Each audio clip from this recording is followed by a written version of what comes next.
Before we start, drop 2 quick answers in the comments so I know who is here with us.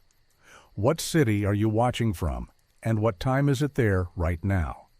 Keep your clock in mind. In this story, the difference between 9:10 and 9:20 decides who owns a woman's evening. If our heroine refuses the courtesy, a letter labeled Schedule Reassurance will hit her employer's desk at 9:20 a.m. today. That is the lever. That is the threat. The room looked like a plain boarding house bedroom. White spread, iron frame, a card with a number at the headboard. Bed 27, a folding screen, a shaded lamp. That was the Harbor Morals Committee's quarantine annex on the Gulf. They called it a night of rest for brides before travel or placement. No bill, no fuss. A sanitary steward logged the hour you lay down and the hour you rose. In the morning, a harbor doctor signed a certificate titled Suitability for Domestic Life. The certificate bore a dove and anchor crest that looked municipal if you did not know where municipal dyes are kept. Employers and fiancés received reassurance letters by mail. Compliance looked like cleanliness. In practice, it was custody of your time. May Donovan, United States Postal Inspector out of New Orleans, met Bed 27 because a wooden crate rattled wrong at the express depot. The manifest said laundry glycerin. The crate held blank certificates, red wax sticks, a hand die with that dove and anchor crest, and a canvas pouch stamped with the committee's name. Delivery every Thursday. Destination, Wharf Street Boarding House. Return address, Harbor Morals Committee, printed in city fonts it had no right to use. Donovan did not chase scandals. She chased roots, stamps, and minutes. The woman tied to Bed 27 was June Mercer, 22, a uniformed seamstress above a grocer's shop. Steady work, careful savings. A posted marriage license with a tug engineer named Peter Quinn. Quinn moved steel and hulls in narrow water for a living. He trusted time and signals more than speeches. They were ready for a plain church ceremony and a rented room with decent light. Then the committee wrote June's employer.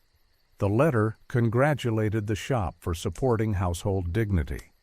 It scheduled a free night of rest at the annex for Miss Mercer as a harbor courtesy.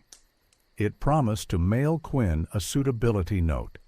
It offered an optional fee to expedite certification if work demands require punctuality. The letter also warned, in passive, polite words, that if a subject declined to attend, the committee might still notify interested parties to avoid misunderstandings. The envelope carried a crest that looked official. The foreman did not want trouble. He told June to be smart and go. June told him a courtesy with a deadline is not a courtesy. He held up the letter and said, "Do you plan to quarrel with the harbor?" She went upstairs to her aunt and said they were not fighting the harbor. They were fighting a clock and a stamp. The harbor doctor was Henry Vale. Steady hand. Nice leather satchel. He filled boxes on forms and pinched a blind seal into paper with neat force. He visited the annex porch after observation nights, coffee in one hand, seal in the other. He liked the idea that an orderly stamp could tame the town's noise. He did not check everything he stamped.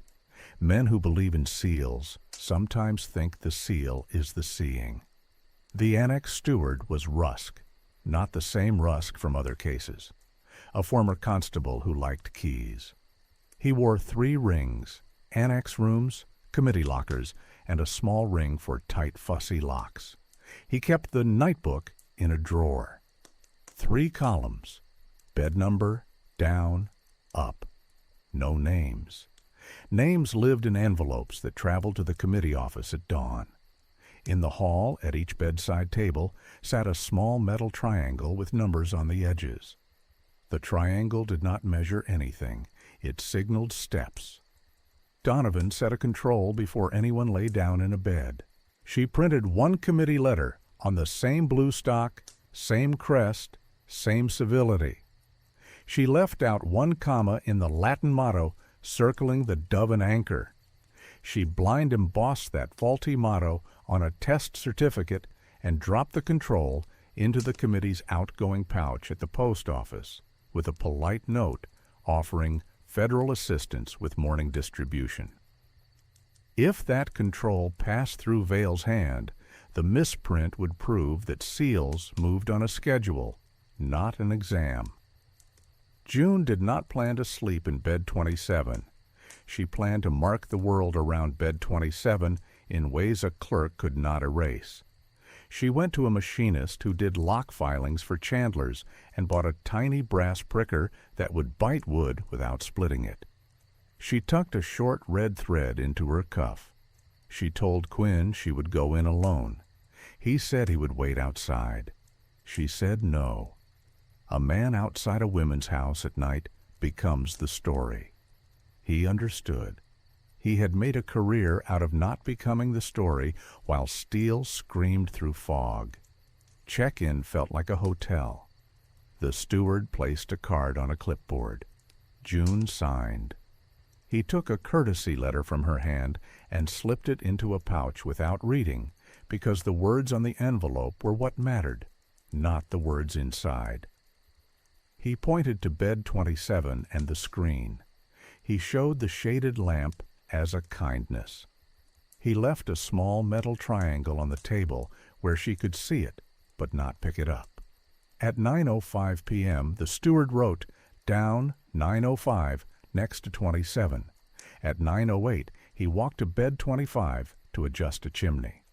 At 9:10, a committee woman in a stiff hat tiptoed down the hall, pursed her lips as if she were smelling the air for scandal, and noted something on a private card under her shawl. At 9:12, the steward returned to 27 and clicked the triangle from 1 to 2. He made a mark in the nightbook. At 9:15, a clerk slid a sealed envelope into the house ledger. Tomorrow's certificate template, already bearing Vale's blind seal, nameline blank. The house did not observe a person. It filled a script.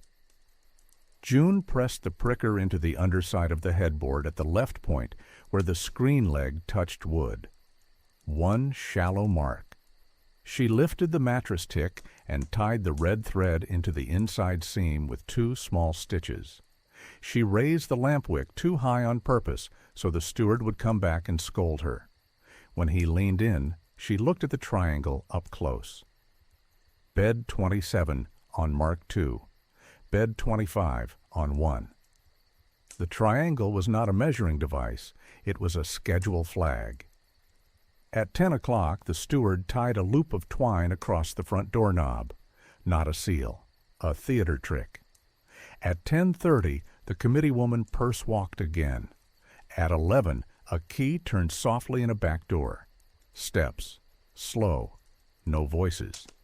A drawer slid in the hall table. A card moved. The triangle at 27 clicked to 3 with a finger tap. June lay still and counted breath. The annex was not proving purity. It was assigning phrases to times. At 6 in the morning, Vale arrived. Coffee, satchel, pinched blind seal. He reviewed the nightbook on the porch and wrote, "Slept without disturbance," in the box on the template. He pressed the seal. The committee woman brought an urgent letter from the post tray. Vale pressed again without seeing that the motto on the control lacked a comma. His mouth supplied the missing pause. His hand did not. He walked away confident that he had done something public-spirited. He had sealed a schedule. Donovan met the runner 2 doors down at the telegraph office. She had arranged with the postmaster to assist with morning distribution so she could intercept pouches that combined private seals and public routes. The runner liked the idea that a committee pouch made him important. He did not like a badge. Donovan showed the badge. He handed over the pouch. She lifted the top certificate. The dove and anchor pressed clean. The motto showed no comma. The control had gone through the annex unchanged. Vale had sealed it as if it were any other morning.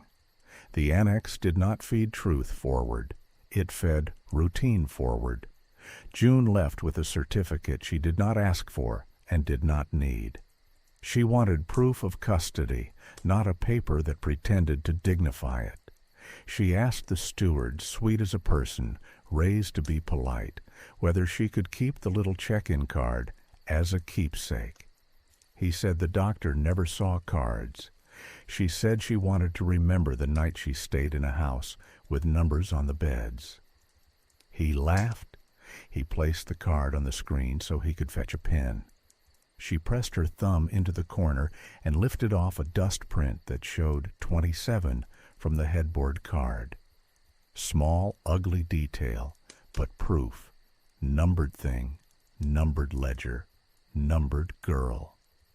Quinn waited at the far end of Wharf Street to avoid setting off alarms. He watched who entered after dawn. He saw a man with a police cap pulled low and a black book under his arm. Ex-Constable Gate. He followed with his eyes until the man turned into a door labeled Committee. Quinn did not confront him. He logged the time, the walk, the habit of a hand that likes resting on keys. That is the way you build a timeline that survives a judge. Donovan took the control certificate to the notary's office before lunch. She asked for the committee's household quarantine compliance acknowledgments. The clerk, pleased to feel helpful, produced a bundle and a desk seal. Donovan pressed a sample impression from the desk seal. She compared it to the dove and anchor control. Same motto font, different ring depth. The committee die had a shallow shoulder, like a cheap twin ordered to mimic a municipal look. She asked who held the committee die. The clerk said the committee traveled with it for convenience. She asked how many acknowledgments had been filed last month. The clerk read a number that was higher than the number of annex beds and called the payments donations. Donovan wrote 2 words on a card, private seal.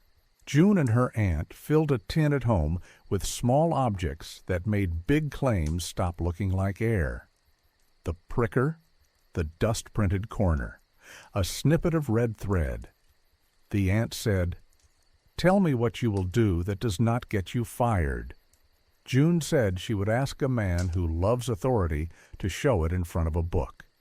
The aunt told her to choose a plain dress and to answer questions in one breath, not 3. June nodded. At noon, donors met in a hotel parlor under a banner that now read, Harbor Dignity. Rusk, the steward, stood by the door with his keys and his black book to reassure men who think keys and books make rooms clean. Donovan sat in back with a plate she did not touch and a pocket tin she did not open. June stepped to the door and asked Rusk to sign the certificate personally as a special courtesy to her employer. He opened the nightbook to look for the bed number as reflex. June did not look at his face. She looked at the page. Down 905, triangle 2, up 6 claws. She tapped the 2 and asked what it meant. He said light check. She asked why bed 25's triangle was 1. He said early lamp hour. She asked him to write those words next to those numbers. He hesitated. Words make tricks real. Donors started their sandwiches. The committee woman with the hat watched with the interest of a person who smells trouble but still believes the seal will save the afternoon. Donovan set the control under a lamp and asked Vale, who had arrived for the speeches, to read the motto circling the dove and anchor out loud. He read it with a pause where a comma should be. The stamp on the control had no comma. He had supplied punctuation that did not exist because his brain remembered the slogan and his eyes trusted the ring. That was the moment the control did its job. A seal had outrun an exam. The foreman at June's shop received his own letter at 9:20 a.m. schedule reassurance. He did not tell June because the letter told him the committee stood between him and any misunderstanding. Donovan saw a copy later on his desk when she opened the drawer to a polite, "Show me your filing system" request. The letter carried a crest and a tone that made a cautious man feel supervised and grateful at the same time. Donovan kept sentences short when it mattered. She did not say the annex was indecent. She said the annex produced schedule flags, not medical notes. She did not call Vail corrupt. She said his seal preceded his sight. She did not say the notary ran a racket. She said the acknowledgments gave cover to a private body that used the mail to convey conditions. She did not say the committee controlled women. She said the committee set minutes and mailed levers. By dusk, the table in the post office sorting room looked like a quiet map. Bed 27's card, the triangle marker, the loop of twine, the pricker, the dust-printed corner, the control certificate with a missing comma, a clean committee impression beside it from a proper die, a scrap with both impressions labeled in pencil, faulty and standard, Vail's blind seal on its sash, the notary's desk seal, 3 blank certificates from the annex pouch, pre-sealed, name lines empty. The committee's die would come later. But first, Donovan wanted to know who paid for it. The die maker's alley smelled like brass and wax. A wall of crests hung in rows. A drawer marked city commissions had a private lock. The express boy asked for a dove and anchor for a church banner. The clerk flinched and said such work was expensive. Donovan walked in with a federal card and asked who ordered the last dove and anchor.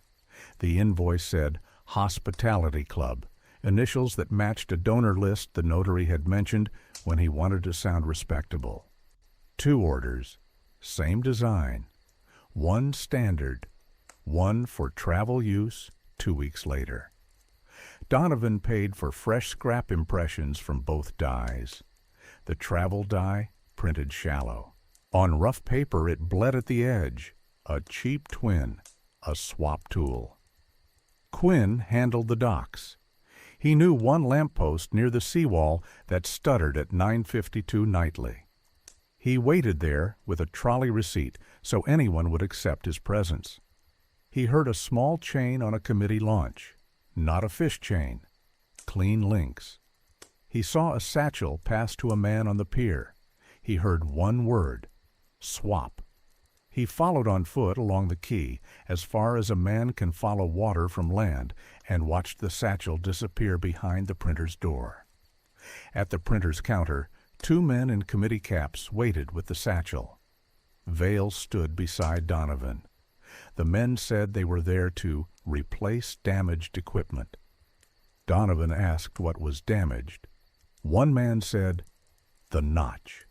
He meant the tiny punch May would later place on the true die to prevent swaps. Vail did something brave and simple. He reached out and put his hand on the satchel and said, "That seal is my responsibility." The man let go because no one had taught him what to do when a soft-spoken doctor used the right sentence at the right time. Inside, the shallow twin, a bundle of red wax, small brass rings to cinch mailbag mouths without federal seals. Donovan pressed both dies into scrap. The twin bled. A true die makes a clean rim. She said one word the men understood, custody. June and her aunt returned to the annex before dark with a straight request. Show us how the triangle becomes the words on a certificate. The steward performed because men who keep props cannot help performing. He clicked the triangle to 3. The aunt wrote down the minute and the number. That is how you trap a schedule. You make a person show it while a second person writes the time. The foreman received a second schedule reassurance envelope at the shop for his files that afternoon. The outer face carried a phrase any landlord could read. That was the point. You did not need to open it to feel its pressure. You only needed to show it. Donors gathered again in the committee office later, this time with a new pin that said, Harbor Hygiene. A rebrand never fixes a root. Donovan laid the shallow twin on the table.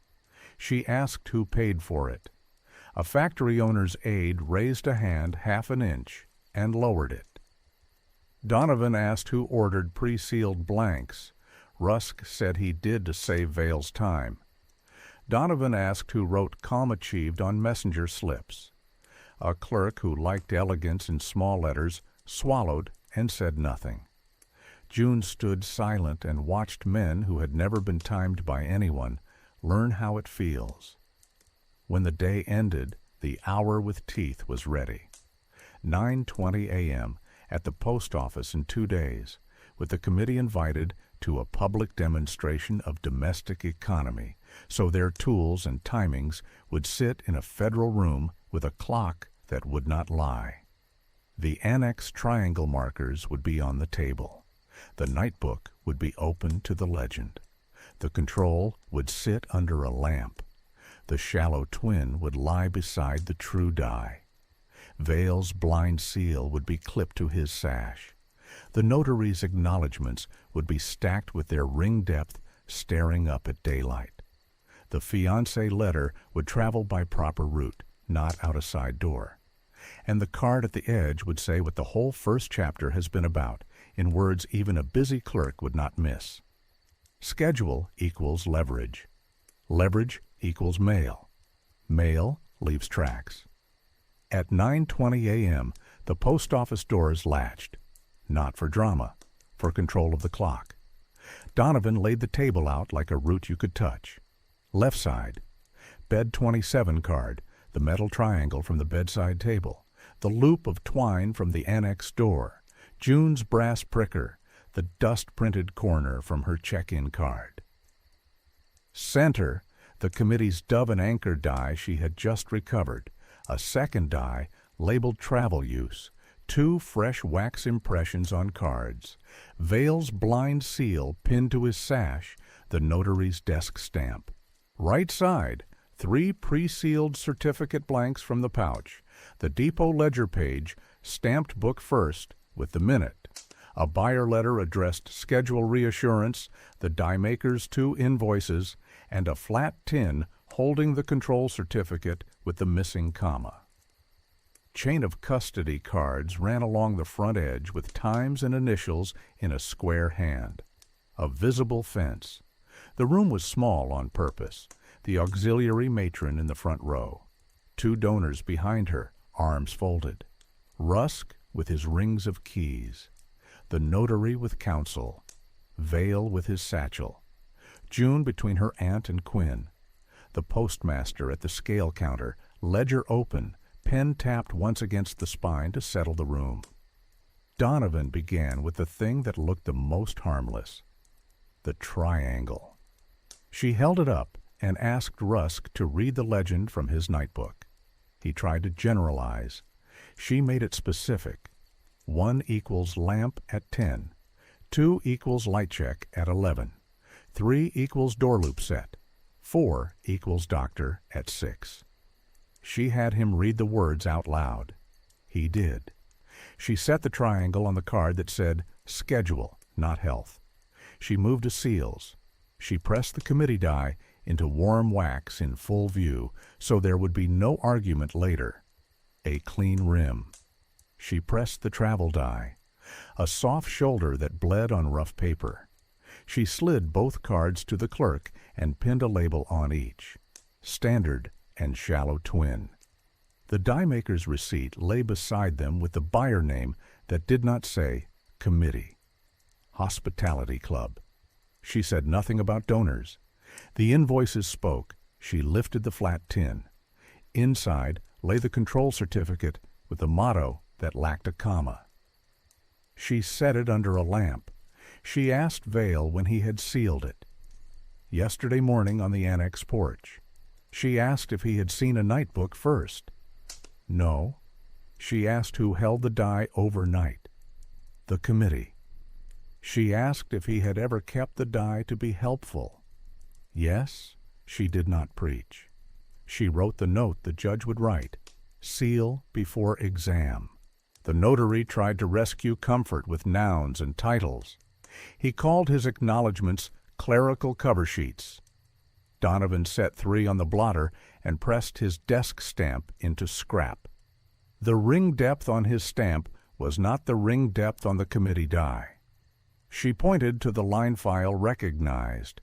She had him read the phrase fee remitted by donor. Then she asked him to name any statute that allows a private seal to convey custodial rights to time and conduct by mail. He did not name one. She turned the scrap toward the front row so the auxiliary could see what a proper ring looked like under daylight. A public stamp has weight. A mimic leaves a tell. The postmaster described the pouch trick. A runner tried to slide an unsealed canvas bag past the scale with a slip that said, "Courtesy dispatch." He lifted the mouth and looked for a federal lead. None. Book first. Time entered. Bag received. Coins returned to sender. He placed the buyer letter on the table. The outer face read, "Schedule reassurance" in polite type any landlord could read. He did not editorialize. He said what mail had been asked to do. June kept a fax. Check-in at 9:05. Bed 27 card. Triangle click to 2 at 9:12. Loop of twine at 10. Key at the back door at 11. Triangle tap to 3. No voice, no exam. At 6 in the morning, a porch, a form, and a blind seal. She showed the headboard pricker mark and the dust print from her card corner. She did not reach for outrage. She made connections you could follow with a finger. Quinn gave minutes like a man who lives by them. The seawall lamp stuttered at 9:52. A committee launch put a satchel ashore at 10:03 by the printer's slip. The printer door took the satchel at 10:10. The depot ledger showed the pouch logged just before the wagon bell. He did not accuse. He aligned clocks. Rusk tried to make the table smaller with a story about protection. He said the annex calmed nervous men and kept rumor from breaking households. Donovan put 2 messenger receipts on the blotter. Calm achieved. A fee line that did not match postal rates. She set the rate sheet next to it.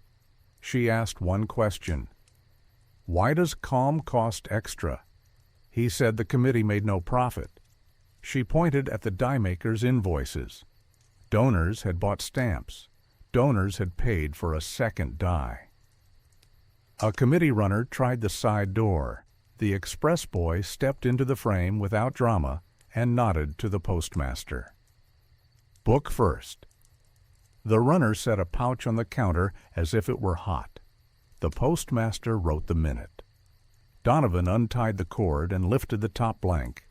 Vale's blind seal pinched at the corner. Name line empty.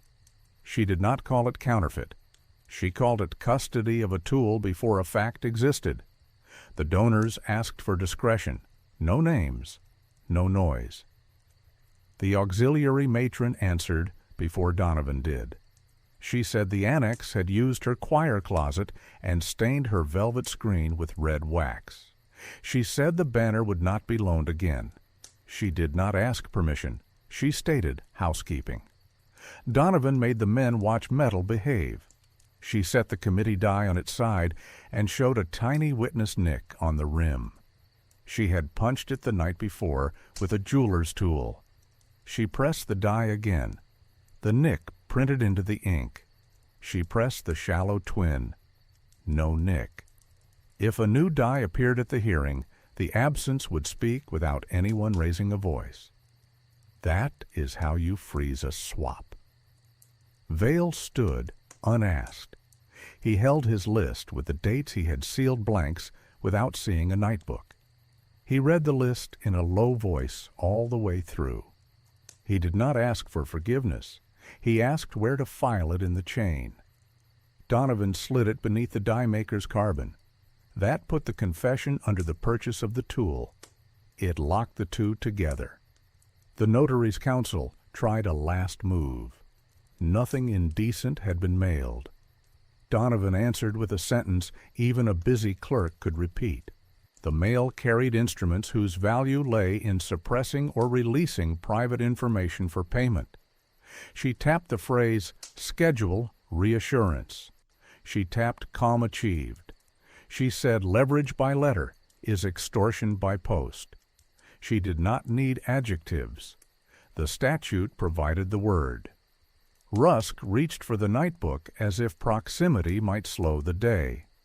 The aunt beat him to it by moving the book an inch and asking him to write in the margin what triangle 2 means in plain language. He wrote light check. She asked him to write what triangle 3 means. Door loop set. She asked him if triangle 4 meant a doctor looked at a person. He said it meant doctor at 6. She asked him if the doctor had looked at June. He said the porch had been busy.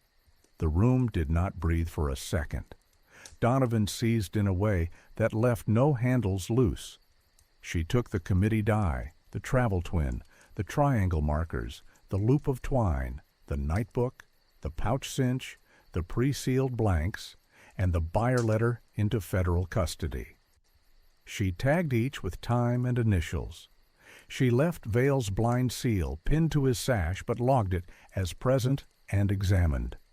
She did not touch the donor's lapel pins. Badges that are make-believe do not need to be seized. They need to be seen as make-believe in a room with a clock. Then she walked the outgoing route in front of the people who thought they owned it. She handed the buyer letter back to the postmaster and told him to carry it by proper sack with a marshal's hold notice attached for the court. She told the clerk to post a placard over the counter. Not valid for mail under a sample of the committee's crest and the phrase, "Schedule reassurance." She asked the auxiliary matron to sign as witness on the chain cards. The matron signed without looking up from the lines. Habit, practice, the quiet pride of a clean book. Rusk made the one sentence that shows the core of a scheme better than any cross-examination. If girls would simply comply, none of this would be necessary. June did not look at him. She looked at the triangle on the blotter and said necessary for whom. The donors did not answer. They watched the die with the nick because it was the only thing in the room that did not lie. The hearing would be tomorrow at the Harbor Commission Room. Donovan said so once and wrote the hour on a card, 2 o'clock. She listed the exhibits that would travel: dies, seals, book, markers, pouch, blanks, letters, invoices, control certificate, depot page. She copied the list twice, one for the marshal, one for the notary's counsel. She did it slowly. You make men who believe in authority sit through the part where authority is spelled. Quinn left to check the seawall lamp. He told the boy who trimmed it to cut the wick square, not on a slant. Square burns longer. The boy nodded like a young man who wants to be led into a world that runs on rules that make sense.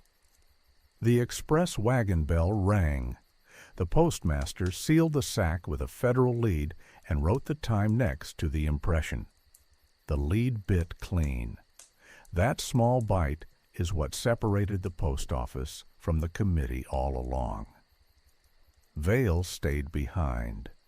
He asked Donovan if returning the die would save his name. She told him names were not her filing system. He had a license board for that. He nodded. He looked smaller and more honest when he stopped trying to be a crest. June and her aunt stood at the edge of the room and looked at the table. Bed card, triangle, loop, pricker, dust print, seals, letters. In another room, those objects would look like clutter. Here they looked like a map back to a person's time. The aunt touched June's sleeve once and let go. She had raised a girl to keep receipts. Today, it mattered. Donors drifted to the door. One turned back as if to say the word misunderstanding. Donovan did not give him a speech. She pointed at the depot ledger. Book first. He left. The clock over the boxes clicked to 9:46. Donovan wrote it on the last chain card. She added a dull sentence that makes schemes die. Route closed for private use pending court. Then she lifted the tin with the control certificate and set it on top of the die with the nick, so the missing comma and the tiny punch sat in one stack. The door opened for the first public customer of the morning, a woman with a letter and a baby on her hip. She stopped short at the table. The auxiliary matron smiled and stepped in front of the exhibits so the counter could function like a post office again. Donovan moved the stack to the vault shelf and locked it. She did not put a second key in her vest. The committee moved fast after the 9:20 demonstration. They had 2 levers left: swap the metal and move the paper before anyone matched clocks to doors. Donovan split the work so no one would chase everything at once and miss the one thing that mattered. She kept the route. The postmaster took the depot. The express boy went to the printer's quarter. The auxiliary matron walked straight into the committee office with a needle and thread in her pocket and the authority of someone who signs for hymnals. June and her aunt returned to the annex to take away props by asking for explanations until the steward had none. Quinn took the seawall and the alleys that wrapped the back of the printer like a horseshoe. The first counterpunch came in the mildest shape a crooked system knows: a rebrand. The committee changed pins. Harbor morals became harbor hygiene by lunchtime. A new banner went up in the hallway. Same office, same men. They thought a new noun would make yesterday's minutes feel like last year. Donovan walked in, lifted the new pin from a tray, and set it back down without comment. She asked for the embossing die, so the court could see what civic hygiene looked like in daylight. The steward smiled in the way a man smiles when he believes he is about to trade tools and erase a mark. He said the die was in transit for maintenance. That meant the shallow twin was already moving. Quinn's lamppost told him when to look. The stuttering wick at 9:52 gave him 10 minutes before a launch reached the printer's slip. He heard the clean rattle of a short brass chain and saw a satchel pass from boat to dock without voices. 2 men in committee caps carried it to the back door. Quinn did not shout. He walked ahead on the street to the printer's front and leaned on the counter with a delivery chit. He did not care if the clerk thought he was waiting for bread. He cared about keeping eyes where the satchel would try to disappear. The express boy caught the other end of the move. He went in first with a harmless purchase that would get him to the back wall: 3 sheets of cabinet cardstock. The clerk told him to wait while he fetched something from under. The boy leaned and saw a gap at the baseboard the width of a satchel. He whistled once and kept his hands in his pockets. Donovan stepped through the door 10 seconds later with Dr. Vale at her shoulder. She did not ask for permission. She asked for a receipt. The men with the caps had a line ready. They were replacing a damaged committee die. Vale did not argue their story. He did something smaller and more useful. He set 2 fingers on the satchel and said the seal was his responsibility. The men were ready to be chased by anger. They were not ready for a quiet sentence with custody inside it. They let go. Donovan clicked the satchel open. Inside lay the shallow twin, bright as a spoon, and a bundle of red wax sticks stamped with the motto. Under the bundle sat a handful of brass cinch rings meant to fake the bite of a federal lead on a mailbag mouth. She set the twin next to the true die she had punched the day before, pressed both into scrap, and pinned the labels shallow and marked.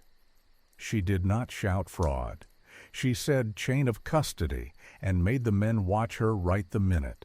Back at the annex, the aunt did not pull at locks or demand keys. She asked the steward to demonstrate the triangle again because she had not quite understood yesterday. He flicked it from 2 to 3 and said, "Door loop set." She asked where yesterday's loop was.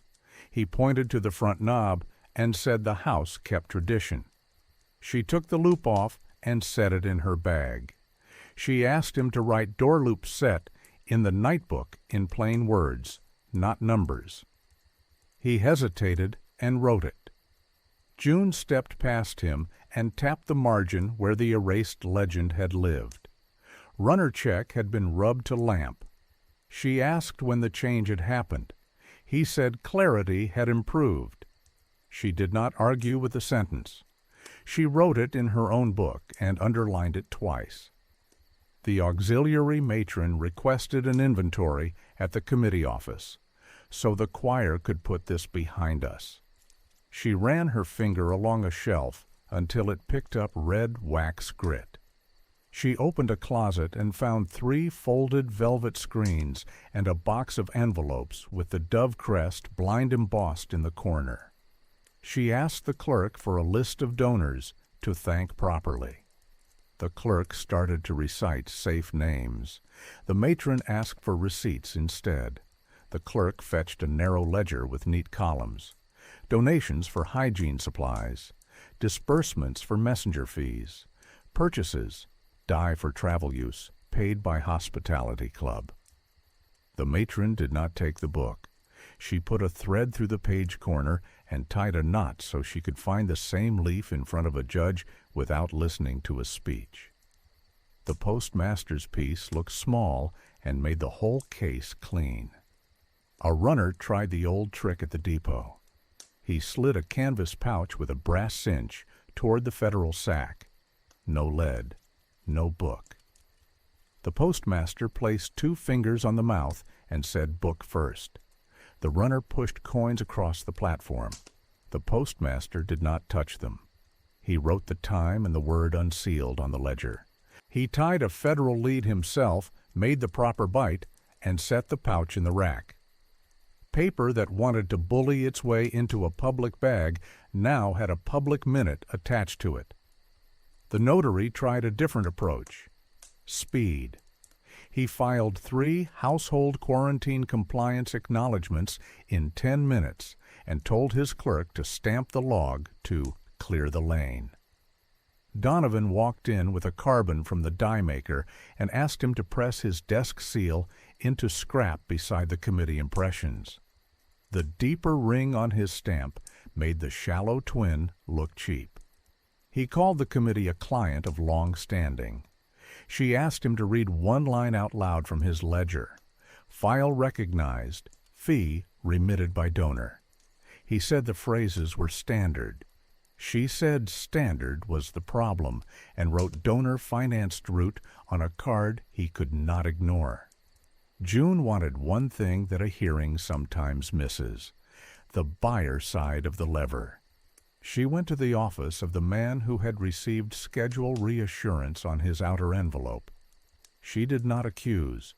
She asked him to show her the letter because her employer required a copy for personnel. He liked the chance to act official and pulled it out before his brain caught up to his hand. She read the serial and saw the crest.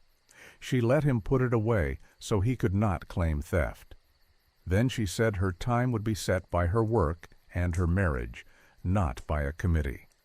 He said he would withdraw his interest with dignity. She said that would be dignified.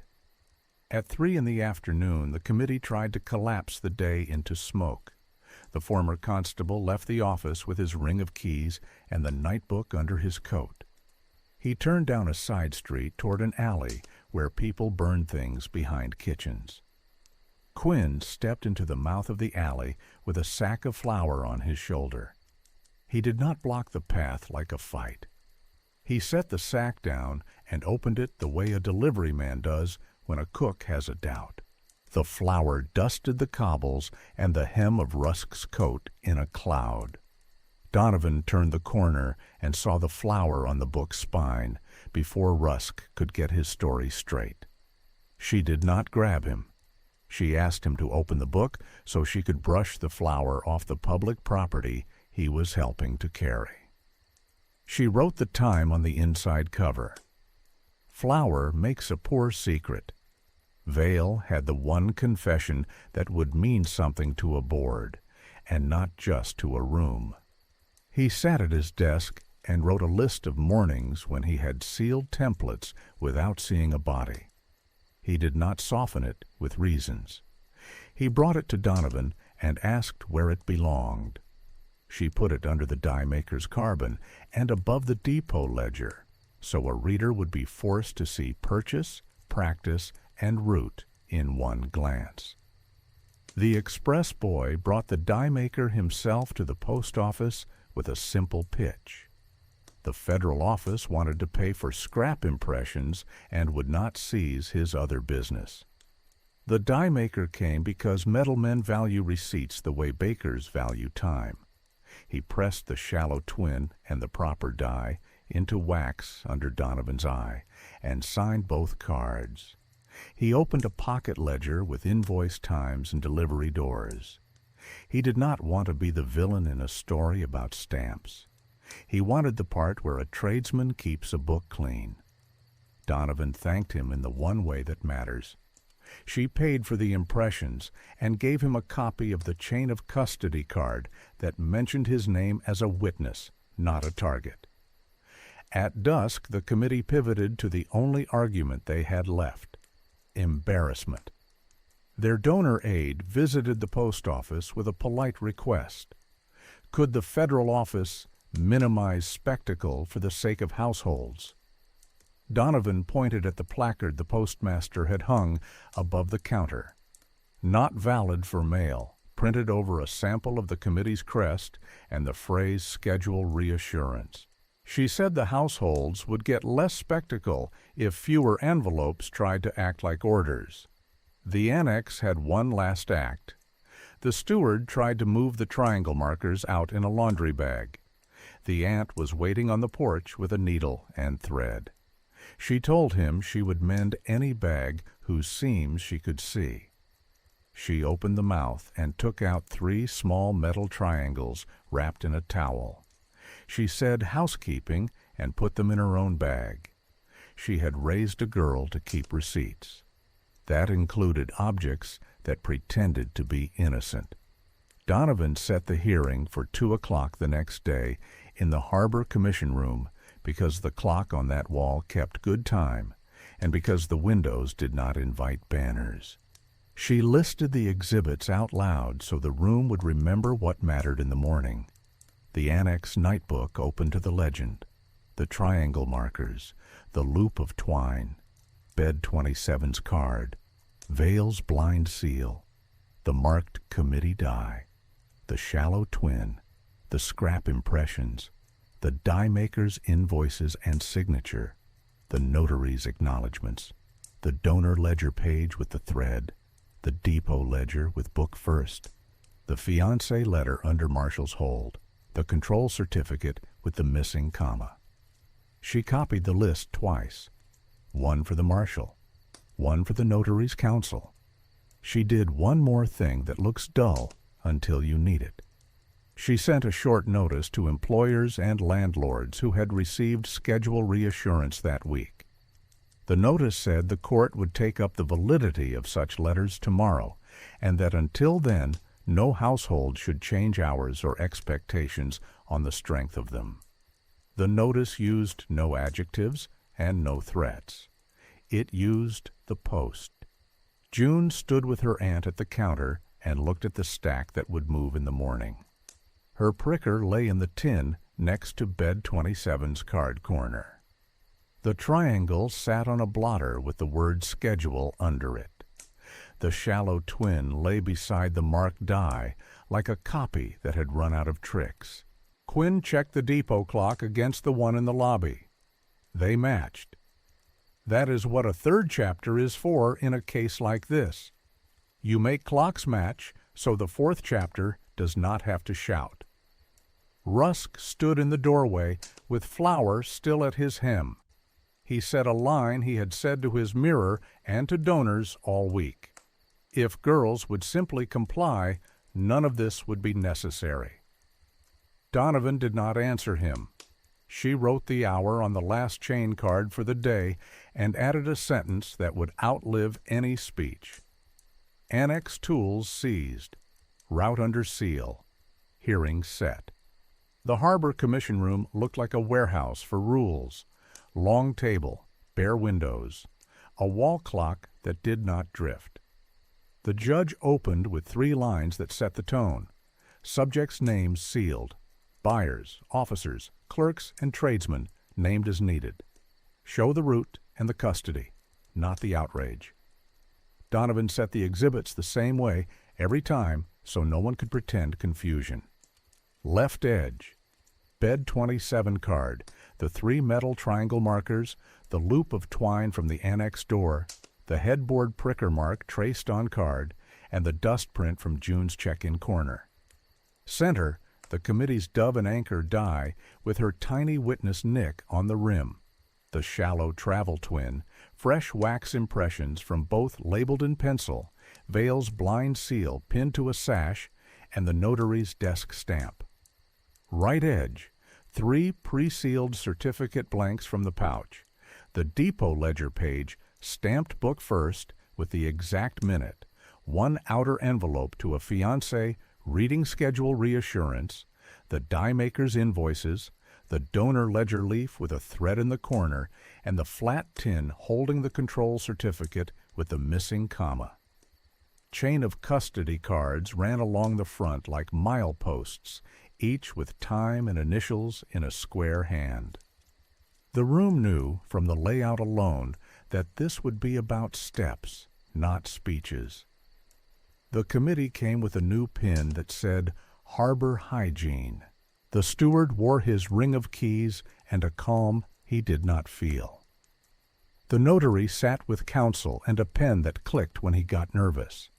Vale brought his satchel and a piece of paper he had written in his own hand.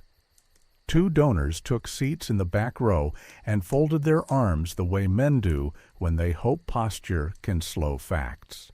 June sat between her aunt and Quinn.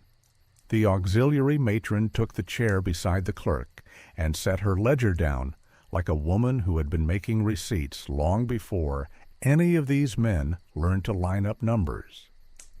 The judge said one sentence that mattered. Show me how money and minutes moved. Donovan started with the annex nightbook. She read the legend the steward had penciled and then tried to erase. 1 equals lamp at 10. 2 equals light check at 11. 3 equals door loop set. 4 equals doctor at 6. She set the triangle markers on the blotter and asked the steward to confirm in his own words. He called them housekeeping. She asked him to say the phrases out loud. He did. The judge wrote, triangle equals schedule, not health. She moved to seals. She pressed the marked committee die into wax in full view. Clean shoulder. The tiny nick printed into the ink at the rim. She pressed the shallow twin. Soft edge. Bleed on coarse stock. She handed up the die maker's 2 invoices. 1 for a standard die, 1 for a travel use die paid by an entity called Hospitality Club. The judge wrote private die to mimic authority and underlined mimic. Vale took the stand without prompting. He read his list of mornings when he had sealed blank templates before he saw a book or a person. He did not dress it with reasons. He read dates. He admitted custody of the die overnight to be helpful. Donovan asked whether he believed his seal granted the committee power to set a woman's schedule by letter. He said no. The judge wrote seal before exam and drew a line to letter as leverage. The notary tried the oldest move. He called his acknowledgments clerical covers and said nothing indecent traveled by mail. Donovan set 3 acknowledgments on the blotter, pressed his desk stamp into scrap, and pointed to the deeper ring on a proper seal. She asked him to read the line file recognized, fee remitted by donor. She asked him for a statute that permits a private body to convey custodial rights to time and conduct by post. He had none. The judge said the statute cares about pressure, not vocabulary, and wrote extortion by post in the margin of his pad. The postmaster testified next. He described the runner at the depot with an unsealed pouch and a slip that said, "Courtesy Dispatch." He described the rule, book first, and the moment the runner tried to push coins across the platform as if money could buy a minute. He read the outer face of one fiancé letter, schedule reassurance. He said the phrase was designed to be read by anyone in a hallway. He set the depot ledger on the table, finger on the minute. June kept to acts. She described the bed number, the screen, the triangle click at 9:12, the loop tied across the front door at 10, the key at the back door at 11, the triangle at 3, and the porch seal at 6. She showed the pricker mark and the dust print. She said her fiancé received a letter about her time before anyone looked at her face. She did not ask for pity. She asked for the court to mark that schedule had replaced sight. Quinn gave the seawall lamp, the launch at 10:03, the printer door at 10:10, and the depot wagon bell. He put minutes in a line a man with a watch could follow. The judge wrote launch, printer, die, mail. The auxiliary matron testified about the choir closet, the red wax on velvet, and the box of envelopes embossed with the committee crest. She produced her ledger showing paper and wax purchased under hymnals and incidentals. She asked, as housekeeping, that the annex stop using auxiliary rooms. The judge said it already had. The steward took his chance and tried to reframe pressure as kindness. He said the annex kept rumor down and calmed nervous men. He said donors wanted to help poor households avoid misunderstanding. Donovan put 2 messenger receipts on the blotter. Calm achieved. She put a postal rate sheet beside the fee line. Numbers did not match. She asked why calm cost extra and why reassurance required a letter any landlord could read without opening. The steward said the committee made no profit. Donovan pointed at the die maker's invoice paid by Hospitality Club. Donors had bought authority and a second die to travel with. The judge wrote control funded by donors. The die maker stepped up as a tradesman, not a villain. He pressed both dies into wax again under oath, signed the cards, and recited the delivery door and hour. He kept his language simple. He wanted his book to survive the day intact. The court gave him what he came for, his craft in the record without stain. The donor aide stood and made the plea every aide makes. Households would suffer embarrassment. Could the court proceed quietly? The judge said subjects' names were sealed and would remain sealed. Embarrassment was the price officers and donors paid for tools they bought. He ordered the committee's mail privileges suspended pending indictment. He ordered the dies, the blind seal, the triangle markers, the loop, the nightbook, the pouch, the pre-sealed blanks, the acknowledgments, the invoices, the ledger leaf, the depot page, and the control certificate into federal custody. Donovan read the charges with the same care she used to tie sacks. Extortion by post via schedule reassurance letters and messenger fees. Fraudulent use of private seals to imitate public authority on instruments conveyed by mail. Tampering with custody of the mail through pre-sealed blanks and attempts to bypass scale and seal. Conspiracy to assign custodial rights to time and conduct under false description of quarantine. Attempted obstruction by replacement of marked dies. She asked that Vail be bound as a material witness for the seal counts and referred to the medical board on his practice. The judge agreed. The notary asked for his stamp back. Denied until a grand jury sat. The steward asked to keep his keys to close the annex in good order. The deputy took them and logged each lock as evidence. The donor aide asked whether donor names would be sealed. The judge said no. The clerk read 4 orders beyond the charges. First, immediate cancellation of all annex certificates from the last 6 months, the word void written across each face in red at the post office counter under witness. Second, destruction under marshal supervision of the shallow travel die and any duplicates. 1 impression to be kept with the case. Third, a notice to employers and landlords that letters styled schedule reassurance have no legal force and must be returned. Any action taken on such letters may be treated as participation in an unlawful scheme. Fourth, destruction under seal of any cabinet photographs tied to annex files unless a subject petitions for return. The judge added a 5th order from the bench. The post office will post a placard over the counter, "Not valid for mail," with a sample of the committee crest and the phrase, "Schedule reassurance." The postmaster nodded. The auxiliary matron said she would frame the offcut for the choir room. Rusk could not leave without saying the sentence he used to steady himself. If girls would simply comply, none of this would be necessary. The judge did not answer him.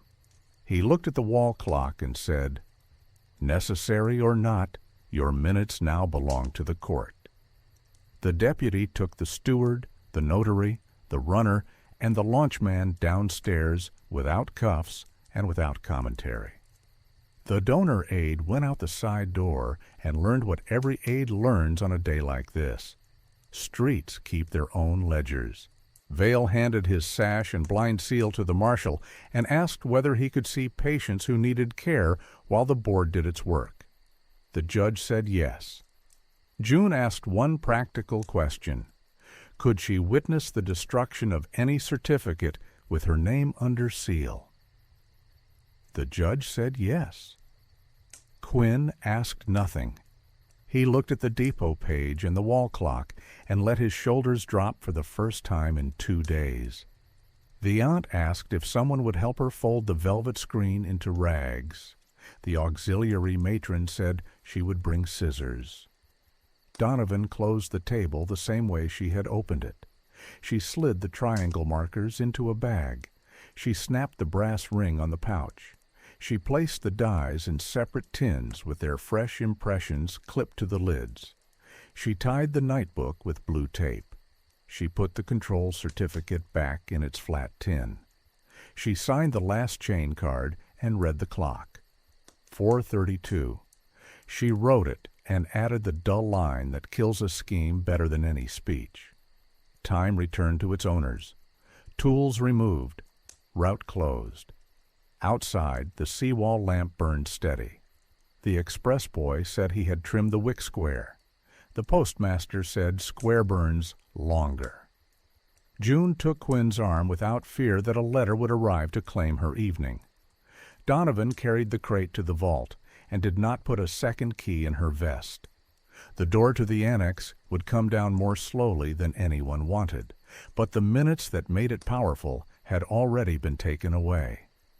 That is how you end a system built on a clock.